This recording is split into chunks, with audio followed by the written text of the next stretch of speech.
Bueno, bienvenidos, gracias por venir hoy a la inauguración de las charlas de la muestra Argentina Prehistórica.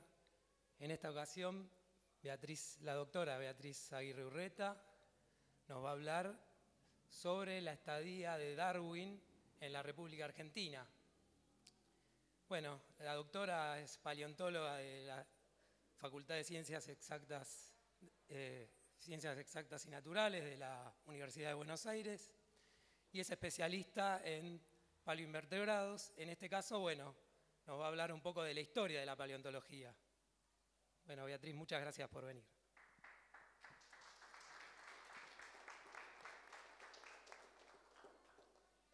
Bueno, muchas gracias a todos por estar acá y muchas gracias a la invitación de Horacio, que fue un alumno mío hace algunos años. Yo siempre me acuerdo de los muy buenos y de los muy malos, así que ustedes decidirán por qué me acuerdo tanto de Horacio. Y bueno, tenemos muchos niños y algunos abuelos por acá, así que voy a tratar de hablar de un tema científico, pero a un nivel que todos podamos entender. Espero que lo disfruten y si tienen alguna duda me preguntan. Probablemente muchos de ustedes y aún los niños conozcan esa figura que vemos ahí de ese señor balcanoso, un abuelito, ¿no? De aspecto muy, muy agradable, ¿no? Nos hace acordar a nuestros abuelos. Y ese es Charles Darwin. Pero ese es Charles Darwin en los últimos momentos de su vida. Cuando Darwin estuvo en Argentina era un joven de 20 y pico de años, muy distinto a esa imagen que todos tenemos de él. Darwin nació en Inglaterra, en esta casa, una casa señorial. Era hijo de un médico inglés y en ese momento ser médico en esa época de Inglaterra era una profesión muy bien vista y muy bien remunerada. De manera que Darwin se crió en esta casa junto con sus padres y sus hermanos, eran un montón de hermanos. Y evidentemente Darwin desde su más temprana infancia tuvo muchos intereses en coleccionar cosas y siempre fue una persona muy clara y muy ávida. Tanto es así que acá lo vemos junto a su hermana Catherine. A él los hermanos se llamaba Charles y le decían Bobby, cariñosamente. Pero desde chiquito, él le gustaba coleccionar cosas. Pero no solo coleccionaba por coleccionar de alguna manera así, sin un cierto rigor científico, sino que él anotaba las cosas, qué coleccionaba, dónde y cuándo. De manera que ahí podemos ver una pequeña etiqueta que aún se preserva, que dice una pieza de una cerámica que encontré en tal lugar, y pone la fecha y un pequeño mapita. O sea, todo lo que él encontraba, no solo buscaba cosas, sino que anotaba lo que encontraba y le ponía una etiqueta. O sea, eso es lo que hacemos hoy día los investigadores que seguimos trabajando. O sea, vamos al campo, juntamos piezas y le hacemos una etiqueta de qué encontramos, dónde la encontramos, qué día. Exactamente lo mismo que hacía Darwin cuando era una criatura, un niño como cualquiera de los niños que tenemos aquí. Lamentablemente para Charles, la madre se murió cuando él tenía 7, 8 años, o sea, se murió, él era chico, de manera que en gran parte de su vida, de su juventud, lo criaron y lo cuidaron sus hermanas mayores. Y el padre parece que una persona bastante seria, bueno, digamos, por lo menos en esa época, bueno, lo primero que hicieron fue mandarlo a un colegio internado, donde él hizo sus primeros estudios. Y después, el padre, que era médico, lo mandó a estudiar, junto con un hermano mayor, Erasmus Darwin, lo mandó a estudiar a la Universidad de Edimburgo, a estudiar medicina. ¿Y por qué fue a Edimburgo? Porque la Universidad de Edimburgo es una de las universidades más prestigiosas del Reino Unido para estudiar medicina. De manera que Charles, con 16 años, que es un jovencito, digamos, se fue a Edimburgo a vivir con el hermano y estudiar medicina. La realidad es que eso fue un desastre, porque Darwin odiaba la cirugía, le parecía terrible los estudios de medicina y la verdad que no fue ni para atrás ni para adelante. El hermano siguió estudiando, pero Charles no quería saber nada de convertirse en médico igual que su padre y que su hermano mayor. De manera que Robert, el padre, dijo, bueno, esto no va, las cosas así no funcionan, y lo mandó a Cambridge, a la Universidad de Cambridge, al Christ's College, que es un colegio, digamos, muy prestigioso de Cambridge, donde estudió, digamos, lo que era un bachillerato en artes, una cosa mucho más amplia, historia natural, filosofía, o sea, nada que ver con los estudios de medicina que lo traumaban tanto. Y pensando, Robert, diciendo, bueno, este chico mucho no le interesa nada, la medicina no le gusta, bueno, hace un bachillerato en artes y probablemente lo mejor que puede hacer es transformarse en un clérigo rural, o sea, un cura de pueblo. Era una cosa bastante bien vista en esa Inglaterra, digamos, de principio del siglo XIX.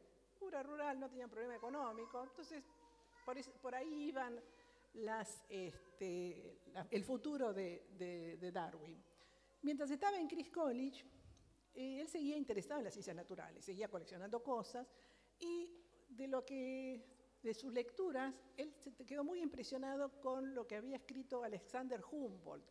Humboldt era un naturalista alemán, que fue el primer naturalista que vino a América, especialmente en la parte norte de América del Sur, con otro naturalista francés, Bonpland, y Darwin estaba entusiasmadísimo con los viajes de exploración de Humboldt, y Darwin quería emularlo a Humboldt. De manera que empezó a planear con unos compañeros de la cursada hacer un viaje a Tenerife. Tenerife es una isla que fue la primera parada que hizo Humboldt en su viaje a América. Entonces Darwin dijo, nosotros tenemos que hacer lo mismo que Humboldt, vamos a ir a Tenerife. Y para ir a Tenerife entonces empezó a estudiar castellano, cosa que después le vino muy bien cuando estuvo en Argentina. Bueno, el problema que tuvo Darwin, pobre, es que el mejor amigo de él, que iba a hacer el viaje a Tenerife, que se llamaba Marmaduke Ramsay, se murió jovencito. Y ahí se le acabó a Darwin la posibilidad de viajar a Tenerife. Pero por lo menos le quedó la idea de venir a América, siempre le gustaba la idea. Y aparte la ventaja que aprendió castellano, empezó algo de castellano. Bueno, la cosa es que termina sus estudios de bachillerato de arte, tenía que empezar a dedicarse a ser un clérigo, a ser un cura rural, y mágicamente le llega la invitación para venir a hacer este viaje alrededor del mundo en el Beagle. Entonces, este es el Darwin, esta es la imagen del Darwin parecida a la que vino a Argentina, vino joven. Y lo importante de esta imagen es que yo les quiero mostrar quiénes fueron las 4 grandes personalidades que lo acompañaron a lo largo de su vida. El primero es John Henslow, que era su profesor en Cambridge, que fue el que lo invitó, lo recomendó para que viniese a Argentina. El segundo es Charles Lyell, que era un famoso geólogo. El tercero era Joseph Hooker, que era botánico y era muy amigo de él. Y el cuarto era Thomas Huxley, que era un biólogo y también era muy amigo de él. O sea, estas 4 personas fueron importantísimas en la vida de Darwin a lo largo de toda su historia. Entonces, de ahí le costó mucho convencerlo al padre de que lo dejase venir en el Beagle, en este viaje alrededor del mundo, básicamente por varias cosas. Primero, porque el padre consideraba que era medio inútil y que qué iba a hacer arriba de un barco tantos años. Segundo problema, a Darwin lo invitan como naturalista invitado sin paga, por lo cual alguien tenía que pagarle los años que iba a estar dando vuelta en el mundo, no le daban un sueldo. Entonces era un naturalista invitado, compañero del capitán Fitzroy, que tenía más o menos la misma edad que Darwin, pero había que pagar, alguien tenía que poner plata. Entonces, comprar libros, comprar equipos, todo eso salió del bolsillo del padre, que finalmente lo convenció unos tíos, bueno, mirá, Charles, si le gusta la naturaleza. Bueno, finalmente Robert dijo, bueno, que se vaya, le dio plata, sin pensar jamás que si Robert, el padre, le hubiese dicho, te quedás siendo un cura rural, no sería la biología lo que es hoy. Bueno, la cosa es que para acá se vino Darwin en el Beagle. Lo notable es que el Beagle era un barquito que hoy llamaríamos una cascarita de nuez. Tenía 70 metros de eslora, o sea, de largo, el barco tenía solamente 70 metros. Era un bergantín que Fitzroy lo había arreglado un poco, le sacaron algunos de los cañones, porque no necesitaba supuestamente tantos cañones, le sacaron un cañón y le agregaron un mástil. Pero la cosa es que cuando le agregaron un mástil, este mástil pasaba por el medio de la cabina que tenía Darwin. O sea, Darwin tenía una cabina súper chiquita y encima de eso tenía un mástil que le pasaba por delante. Tanto es así que este es un dibujito del propio Darwin, este es un mapa real, este es un dibujito de, acá está el mástil, el tercer mástil, acá tenía una mesa, acá tenía unas bibliotecas y dormía en una hamaca, algo parecido a una hamaca paraguaya, dormía ahí. Y todos los días tenía que sacarla y ponerla porque si no, no podía trabajar. Entonces trabajaba durante el día y a la noche colgaba la hamaca paraguaya y dormía. Bueno, así pasó su viaje en el pobre Darwin encima no le gustaba el mar, vivía mareado, así que su viaje, imagínense los meses que tuvieron que usar para cruzar el Atlántico. La realidad es que el pobre Darwin sufrió todo su tiempo arriba del barco. Cuando llegan a Buenos Aires, ustedes piensen, era un muchacho joven que había vivido en Cambridge, en Edimburgo. Entonces fíjense lo que pensaba Darwin. Esto está transliterado bastante. Les voy a leer para los chicos. La ciudad de Buenos Aires es grande y linda. Nuestra principal diversión en tierra es andar a caballo y admirar a las damas. Después de contemplar a uno de esos ángeles, las mujeres de Buenos Aires, deslizarse por la calle, proferimos involuntariamente la queja: qué tontas son las mujeres inglesas, no saben caminar ni vestirse. Y feo suena miss, luego de oír señorita, él hablaba un castellano medio cogoliche. Me compadezco de todos ustedes, le harían mucho bien a la tribu venir a Buenos Aires. Eso se lo escribe a la hermana, Carolina, que era la que vimos en la primer pintura, que era la que lo acompañó siempre. O sea, ese era el Darwin que llegó a Buenos Aires y caminó por estas calles. Bueno, acá tenemos un mapa que nos muestra el itinerario. Él llegó a Brasil, estuvo en varios lugares de Brasil, después vino a Buenos Aires, vino, dio vueltas, una enorme cantidad de vueltas alrededor de nuestro país. Y lo más importante, yo les conté entonces cómo hacía para juntar esos primeros datos en esas etiquetas. A lo largo del viaje él tenía unas libretas de campo, tenía un diario de viaje, tenía a su vez un diario de zoología, un diario de geología y un catálogo de ejemplares. O sea, a lo largo de todos sus 5 años hizo todo esto. Y muchas de estas cosas se conservan aún, ¿no?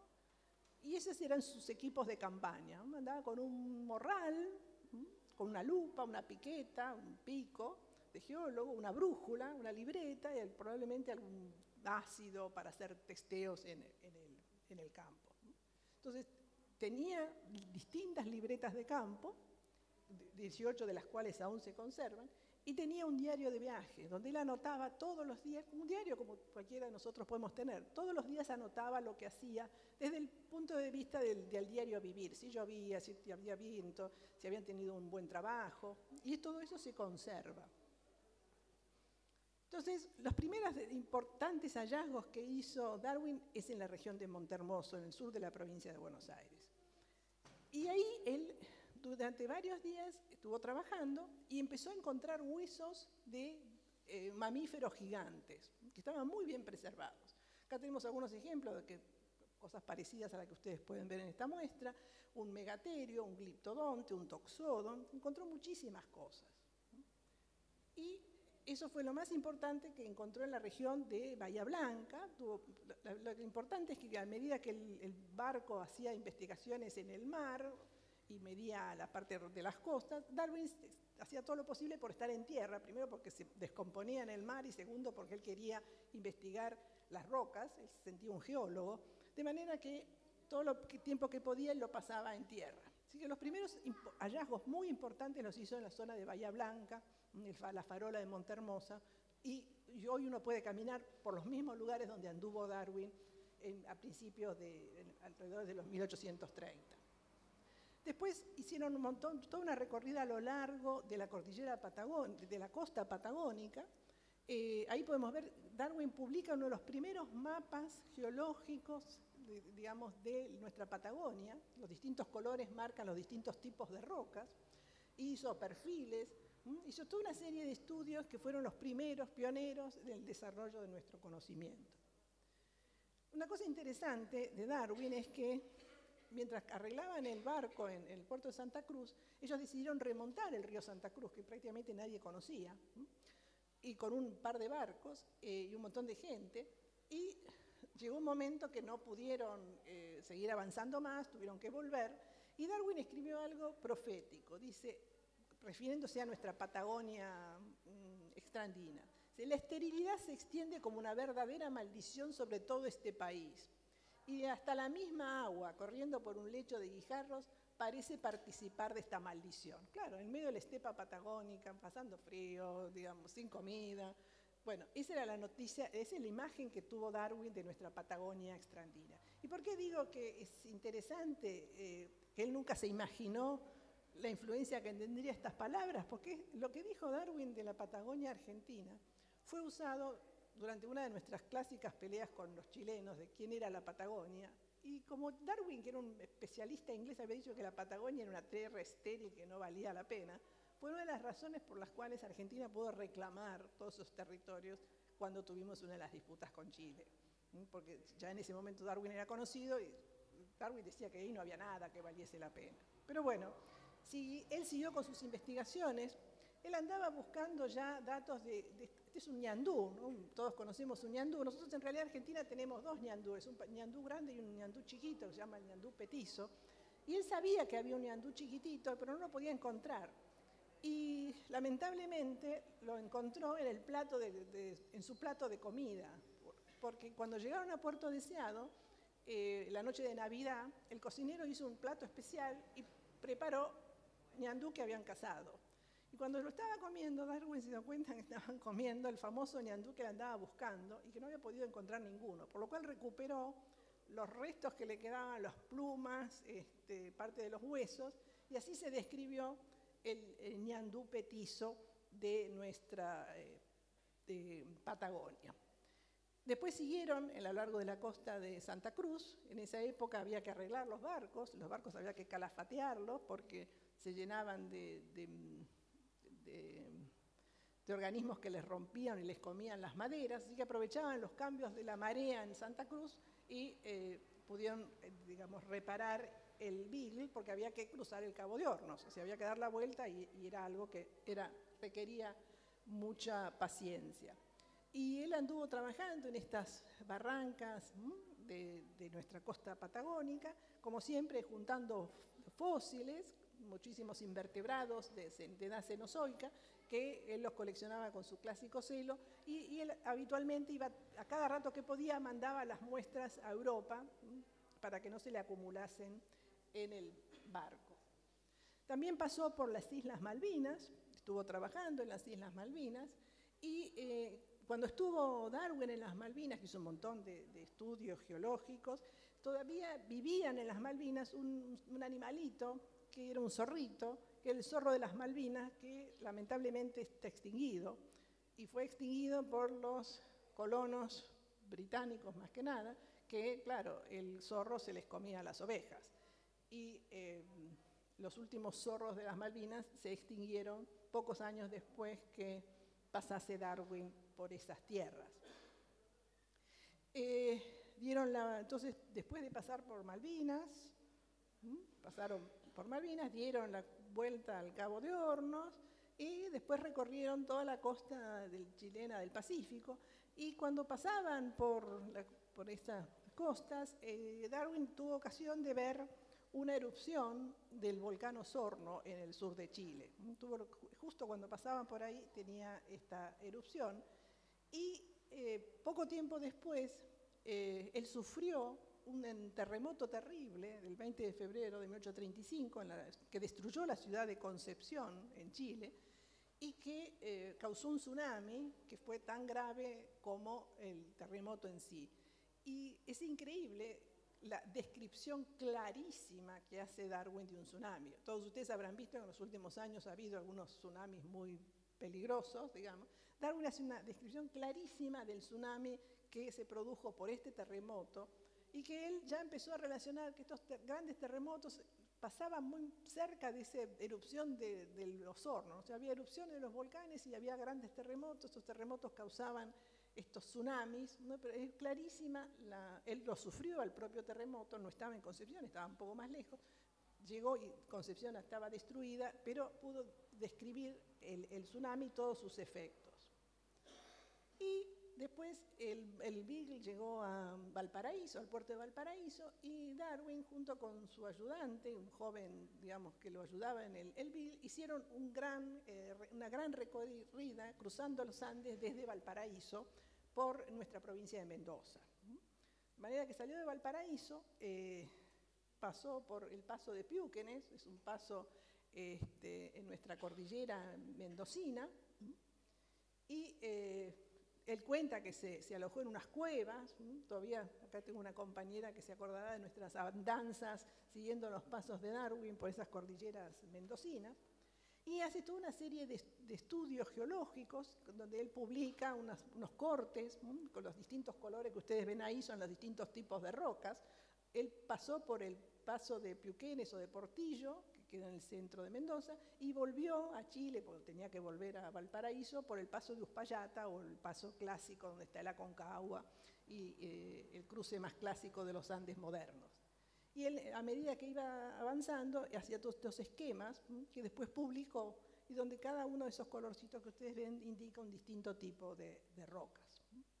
Pero llegando a Luján, la villa de Luján, que actualmente es Luján de Cuyo, que es ahí muy cerquita de Mendoza, lo pica una vinchuca a Darwin. Él dice, esto dice claramente, a la noche experimenté el ataque, pues dice, no merece otro nombre, de una vinchuca, y claro, la vinchuca lo picó, y durante muchos años mucha gente pensó, y todavía en realidad no se sabe, si Darwin no se contagió la enfermedad de Chagas. Porque después de volver de su viaje, Darwin durante toda su vida tuvo problemas de salud, un problema crónico de salud, nunca se supo muy bien. Y mucha gente piensa que puede ser que él se haya contagiado de Chagas en Mendoza, cosa que nunca se pudo resolver porque la familia nunca permitió que se exhumase su cuerpo. De vuelta ahí de Mendoza, él encontró un bosque petrificado, un bosque que es la zona muy cerca de Mendoza, se llama Agua de la Zorra.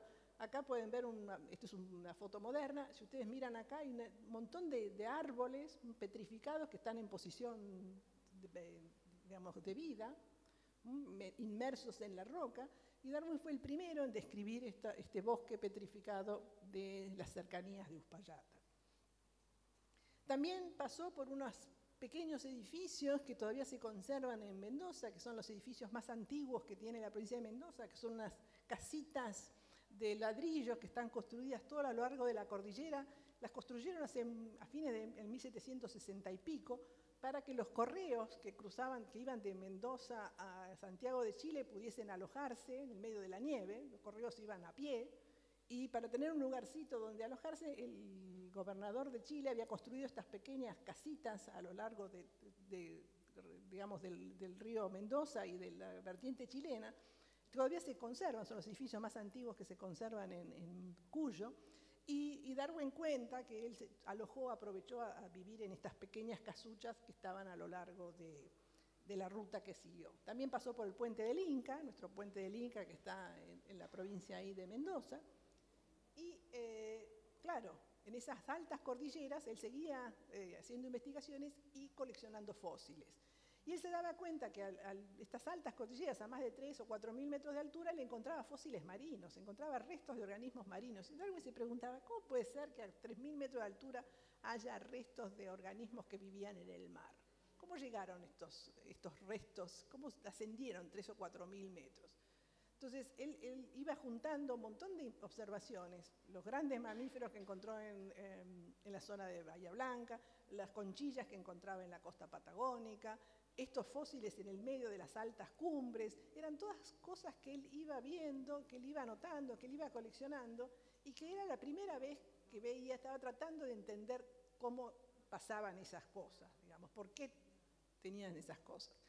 Bueno, después que llegó a Valparaíso de nuevo, después de su cruce de los Andes, siguieron hasta el Perú, y después fueron a las Galápagos. Todo el mundo sabe de los hallazgos de Darwin en las Galápagos, que son unas islas que están casi en el Ecuador, al oeste de la República del Ecuador, unos 1.000 kilómetros de la costa oeste de América del Sur. Son todas estas islitas que tiene unas hermosas lavas, unas lavas maravillosas, y que tiene una fauna muy rara. tiene unas tortugas gigantes, tiene unas iguanas gigantes, hasta las plantas son gigantes, y Darwin vio que había variaciones, que eran distintas las tortugas que vivían en las distintas islas, que eran distintos las iguanas, que eran distintos los pajaritos, pero en realidad él no entendió muy bien lo que vio en las Galápagos, a pesar de que casi todo el mundo piensa que las grandes ideas de Darwin vienen de lo que él vio en las Galápagos. Él vio un montón de cosas en las Galápagos, pero en ese momento él no lo había entendido. Y prueba de eso es que todo el mundo habla de los famosos pinzones, estos pajaritos de las Galápagos. Sin embargo, todos estos pinzones de las Galápagos los juntó Fitzroy. Darwin juntó algunos y medio los mezcló. Lo que Darwin juntó esto, sí, las calandrias. Todos tenemos en nuestros jardines calandrias, que los ingleses los llaman mockingbirds. Y Darwin sí juntó calandrias. Estas son ejemplares que él juntó. Y estos son los famosos pinzones, los que tienen picos distintos porque comen distintas cosas, pero esto lo juntó Fitzroy. Menos mal que Fitzroy también anotaba, le ponía etiquetas y anotó de qué islas venían estos pajaritos. Bueno, después de dar la vuelta al mundo, llegó el momento, después de 5 años, llegó el momento de decir, volvemos a casa. Ahí lo vemos al Beagle diciendo homeward bound, camino de vuelta. Claro, volvió después de 5 años, ya el joven Darwin estaba más aplomado, había recorrido el mundo, y decide mudarse junto con su hermano Russell, que había estudiado medicina en Edimburgo, a Londres. Y vivió en esta casa que todavía se preserva, en la calle Great Marlborough Street, en un departamento de acá. Pero claro, ¿qué hacía Darwin? 20 y tantos años, ya era un avesado viajero, vivir con el hermano. Entonces, conociendo a Darwin, cómo era Darwin, ¿qué piensa? Yo sé que esto no se lee, pero se los voy a contar. Dice, ¿me caso o no me caso?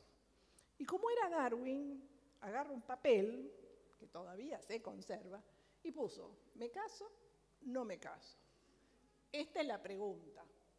Entonces, acá pone las ventajas y desventajas de casarse y las ventajas y desventajas de no casarse. Entonces, casarse, bueno, uno tiene chicos, tiene una compañera que lo acompaña toda la vida, una linda señora que le va a tocar música, un lindo sofá. Si no se casa, no tiene que visitar a los parientes. Dicho, no hay que visitar a los parientes. No hay que gastar plata. Si uno tiene chicos, hay que trabajar para mantenerlos. Bueno, hace una serie de lucubraciones que si a alguno le interesa, esto se puede conseguir y está traducido. Bueno, ¿cuál fue la decisión? No, hay que casarse. Hay que casarse. Y finalmente, y eso lo dice acá, marry, marry, marry. Nos casamos. Y se casó con esta hermosa señora, que era Emma Wedgwood, que era prima de él, y que a su vez era heredera de una famosa casa de cerámica, que es la cerámica Wedgwood, que es una fábrica muy famosa. De manera que Emma, aparte de la prima, era muy bonita y venía con su hermosa dote, con la cual vivió toda su vida y el cual tuvo 10 hijos. O sea, que evidentemente la elección de casarse era una buena elección.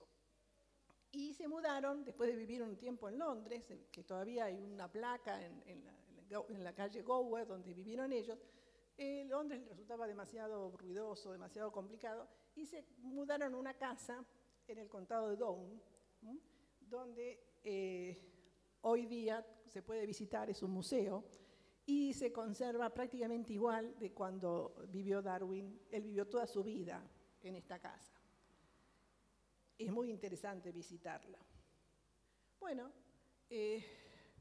con señora y con niños, él se encerraba en su estudio con sus notas, su microscopio, sus cosas, y trabajaba pensando ¿en qué? En todo lo que había observado en su viaje. Pero básicamente en las cosas que él había observado en Argentina. ¿Qué había visto en Argentina a lo largo de todo su viaje? Bueno, primero había visto todos esos huesos que había encontrado en Bahía Blanca, esos grandes cuadrúpedos gigantes extinguidos, que en realidad él se daba cuenta que eran especies parecidas a formas que vivían actualmente, pero que eran mucho más chicas. O sea, él había visto, tenemos todas estas cosas grandes, estos grandes mamíferos, pero se parecen a formas que viven en la actualidad y que viven en la misma región. Después se dio cuenta de que este ñandú petizo, el que se comió en Puerto Deseado, vivía en un lugar distinto al ñandú grande, al ñandú común. O sea, había dos especies de ñandú que vivían en lugares distintos, o sea, la distribución no compartían el hábitat, vivían en lugares distintos. Es la distribución disyunta, ¿no? Vivían en lugares distintos. Otra cosa que le llamó la atención es que encontraba todos estos caracoles, estos moluscos fósiles en las altas cumbres de la cordillera de los Andes. Por otro lado, también él estaba en contra, o sea, se dio cuenta, en esa época se creía en el diluvio universal, se creía que un gran diluvio había ahogado toda la vida y que la vida renacía después, una creencia bíblica. Y él se daba cuenta, no estaba de acuerdo en ese diluvio universal, pero él había visto un montón de rasgos en la Patagonia que había habido una glaciación reciente, ¿no? Los grandes bloques erráticos, veía cosas que había habido un hielo hacía poco tiempo. Y después, otra cosa que le llamó muchísimo la atención es las erupciones volcánicas y los grandes terremotos. Y él veía que había una cierta relación entre los grandes terremotos y las erupciones de los volcanes. Todo eso lo vio en su viaje de Argentina y, bueno, compartiendo la cordillera con Chile, y ya fuera de nuestro territorio, lo que vio en las Galápagos, o sea, toda esa cantidad de especies de animales muy parecidos entre sí, las distintas tortugas, los distintos pajaritos, que vivían en cada una de las islas de las Galápagos. Eso es lo que lo tenía pensando a Darwin todo el tiempo. O sea, él había encontrado restos de este gliptodón, que es como un armadillo gigante métrico, y él lo comparaba con el peludo, que es muy parecido, pero chiquito, de pocos centímetros de tamaño.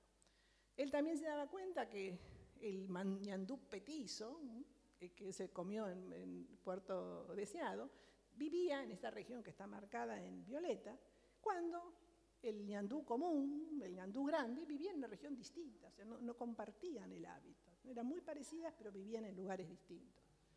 Por otro lado, en la alta cordillera mendocina, esto es la provincia de Mendoza, él encontraba todos estos caracoles, estos son amonites, que los encontró en el Paso de Piúquenes, y esto es una localidad muy cercana, que todavía los encontramos nosotros. Él vio todos estos caracoles, estos moluscos fósiles que viven en el mar, que vivían en el mar y los encontraba a miles de metros de altura. Es algo que él le costaba, digamos, entender. Por otro lado, cuando él pasó con el Beagle por Tierra del Fuego, pudo ver que en estos glaciares había grandes bloques de rocas que eran transportados por el hielo. O sea, eran cosas recientes, digamos, que no enganchaban con la idea de este diluvio universal. Y por otro lado también, el volcanismo, él vio el volcán Osorno en erupción el fines de noviembre del año 34 y el 20 de febrero del 35 se produjo el gran terremoto que destruyó Concepción. O sea, él veía una relación entre el volcanismo, la erupción de los volcanes y los grandes terremotos. Bueno, entonces Darwin se pasaba sus días en su estudio de Down House. Él escribía en este sillón, como lo podemos ver hoy día, ponía una tabla que sostenía en las manijas y trabajaba ahí todo el día. Y a su vez caminaba todos los días en el jardín de su casa, en un senderito que se llama The Sandwalk, camino de arena. Todos los días él caminaba y mientras caminaba pensaba.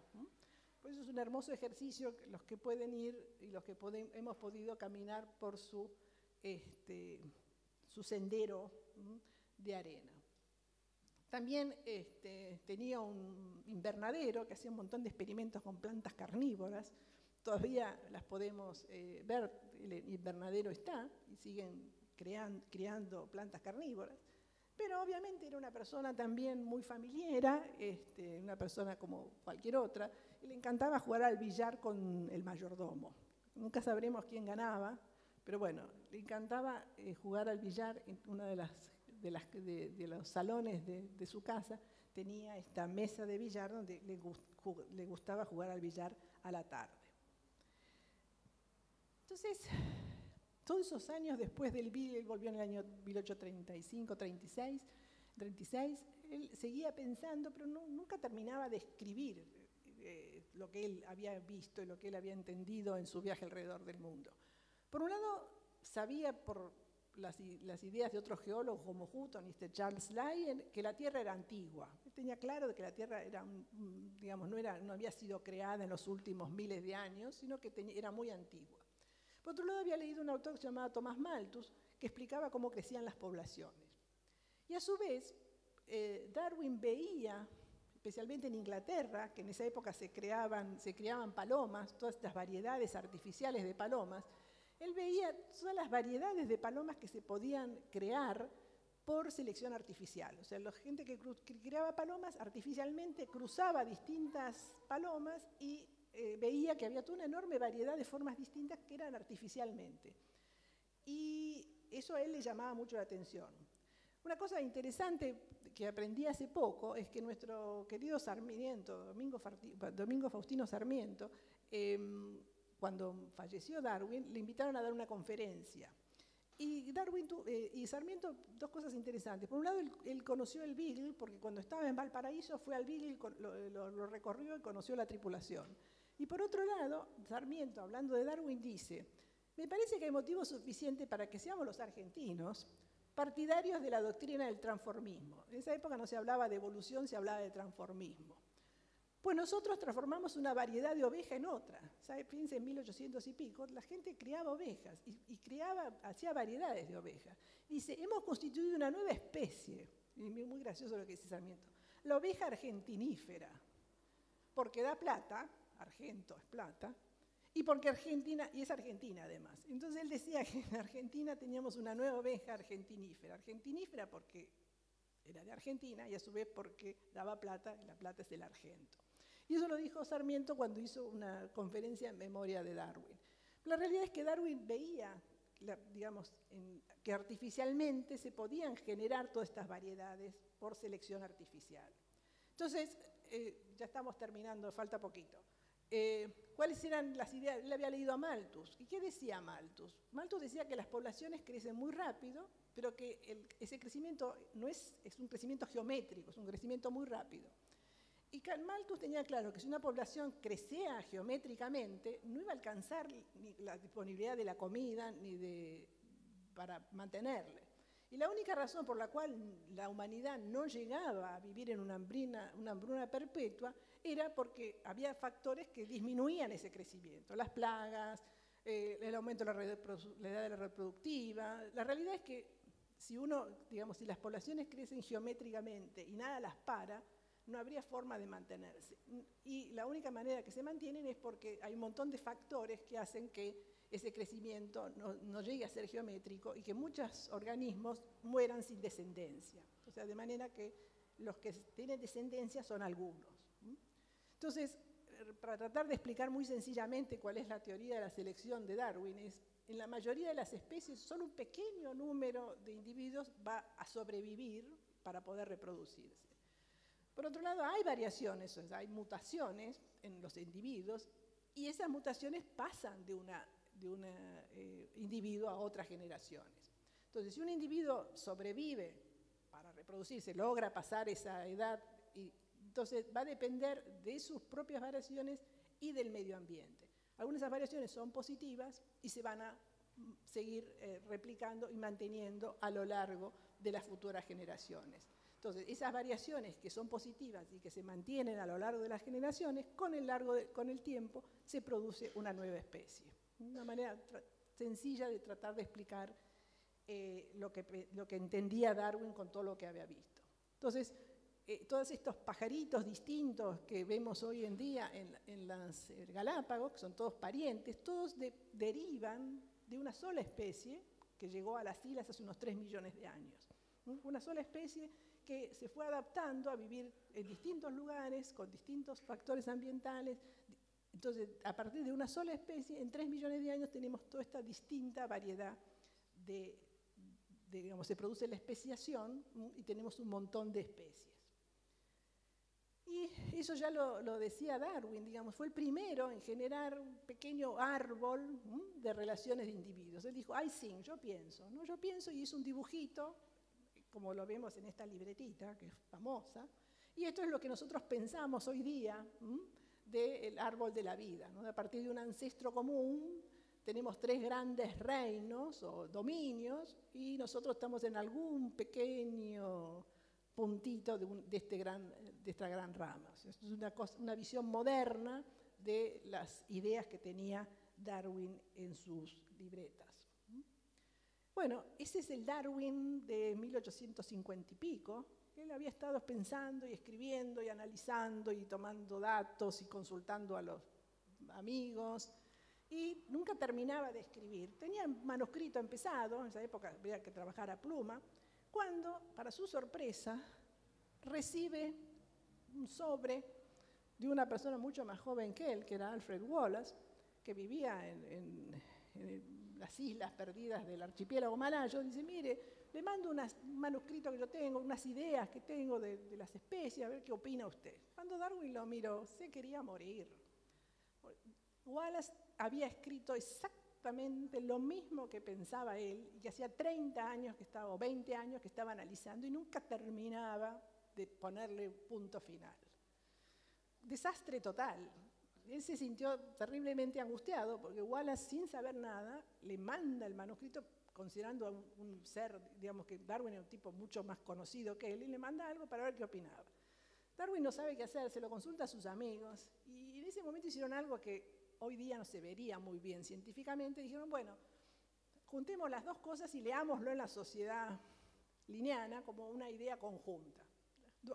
Wallace de eso no sabía nada, estaba en una isla en el medio del archipiélago malayo, ni se enteró. Bueno, decidieron leerlo de la manera conjunta y pasar el momento de que, bueno, le habían poco sacado las ideas. Eso fue lo que lo convenció a Darwin a terminar de escribir lo que hacía años que estaba escribiendo, que finalmente escribe en 1859 sobre el origen de las especies por medio de la selección natural, que es la famosa obra que todos conocemos y que fue publicada por John Murray y que se agotó el primer día, en la primera tirada se agotó en un día. Bueno, uno lo considera algo muy importante y muy valioso, pero en esa época no todo el mundo estaba muy feliz de que el origen de las especies se producía por selección natural. Y a Darwin por todos lados se burlaban de él. Uno piensa que ahora la política es complicada y es dura. Bueno, en esa época gente escribía, porque claro, ¿cuál fue la primera reacción del origen de las especies por selección natural? ¿Quiénes eran nuestros? ¿De dónde veníamos nosotros? Y la clásica es, el hombre desciende del mono. En realidad Darwin nunca dijo eso, pero bueno, los parientes más cercanos que teníamos eran los monos, entonces la gente decía, entonces el hombre desciende del mono. En realidad nosotros tenemos ancestros comunes con los monos, pero no descendemos del mono. Pero en esa época, el bueno de Darwin, lo decían, esto le preocupa a nuestro amigo mono de nuevo, le hacían las revistas, digamos, de cómics de la época, no le iba muy bien a Darwin con esas cosas. Y tanto es así, Darwin era una persona muy tímida. Por un lado era muy tímido y por otro lado siempre tuvo problemas de salud. O sea, si era Chagas o era una intolerancia a la lactosa, como se dice ahora, nadie sabe muy bien. Pero era una persona que toda su vida sufrió, de manera que no le gustaba salir de su hermosa casa de Down, donde estaba protegido con su familia y sus amigos. Entonces, una de las 4 personas que les mostré hoy era su gran amigo Thomas Huxley, que era el que le llamaban el bulldog de Darwin. ¿Por qué? Porque era el que lo protegía, como si uno tuviese un perro bulldog que lo protege. Darwin tenía a Thomas Huxley, y se hizo, pocos meses después de que se publicó El origen de las especies, se armó una discusión en la Asociación Británica por el avance de la ciencia, donde el obispo de Oxford no tuvo mejor idea que preguntarle a Huxley, así que nosotros descendemos del mono, pero dígame, ¿del lado materno o del lado paterno? ¿De la abuela materna o de la abuela paterna? Bueno, parece que se armó un lío, Lamentablemente no hay un registro escrito del debate, pero parece que ya la gente sabía que la cosa venía complicada, y cuando el obispo le preguntó eso a Huxley, parece que Huxley le preguntó que a él no le importaría si descendía del mono del lado materno o del lado paterno, pero sí le avergonzaría estar emparentado de una persona como el obispo, que haciendo uso mezquino de su forma de hablar, intentaba silenciar el pensamiento de otra gente. Bueno, parece que se armó un revuelo bárbaro, Darwin en su casa tranquilo, teniendo a alguien que lo defendía. Pero eso hizo, digamos, fue una de las razones también, que Darwin siguiese trabajando y que pocos años después publicase La descendencia del hombre. O sea, él en El origen de las especies no habla del hombre, porque él sabía que era un tema complicado en esa época. Y cuando lo acusaron, digamos, de ese tipo de cosas, él escribió sobre el origen del hombre y la descendencia del hombre. Y él escribió: ningún hombre honorable me puede acusar a mí de ocultar mis pensamientos. O sea, ahí sacó todo lo que tenía que decir sobre la descendencia, digamos, nuestros orígenes, exclusivamente escritos en un libro. Darwin, entonces llegamos a este Darwin, este viejito de cara como un abuelito. Y Darwin dijo: cuando me veo obligado a renunciar a la observación y a la experimentación, moriré. Y efectivamente, él trabajó hasta el 17 de abril de 1882 en su casa y se murió 2 días más tarde. O sea, trabajó hasta el último día. Y fue enterrado en la abadía de Westminster, que es la gran abadía de Londres, con sus grandes amigos, Hooker, Huxley y Wallace, que era el que había escrito sus primeras ideas. Y lo notable es que, si ustedes piensan, nunca fue reconocido con ningún... nunca fue reconocido como un ser. Vio que en Inglaterra todo el mundo lo reconoce, la realeza. Jamás tuvo ningún título nobiliario, a pesar de que es una de las mentes más brillantes de esa era. O sea que los británicos siempre consideraron que, bueno, una persona maravillosa, pero después de mucho esfuerzo lograron que lo enterrasen en la abadía de Westminster. Pero no fue una tarea sencilla. Bueno, y creo que con esto termino y les agradezco su presencia.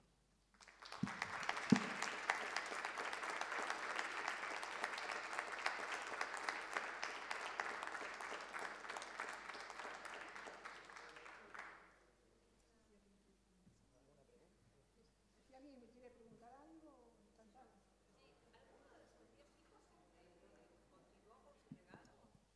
Bueno, de los 10 hijos, en realidad, 2 se murieron pequeños. O sea, tuvo 8 hijos, llegaron a la adultez. Sí, varios de los hijos fueron, uno de ellos fue un famoso matemático.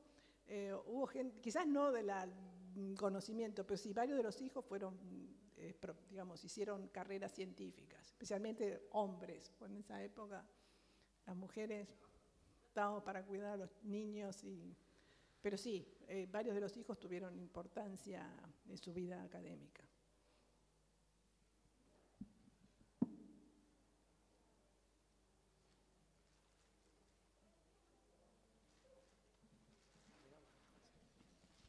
Bueno, agradecemos entonces a Beatriz y los invitamos a que mañana continúen las charlas y hay un taller para chicos. A las 17 horas viene la gente del museo y la reserva de Marcos Paz, así que bueno, están todos invitados. Gracias, Beatriz.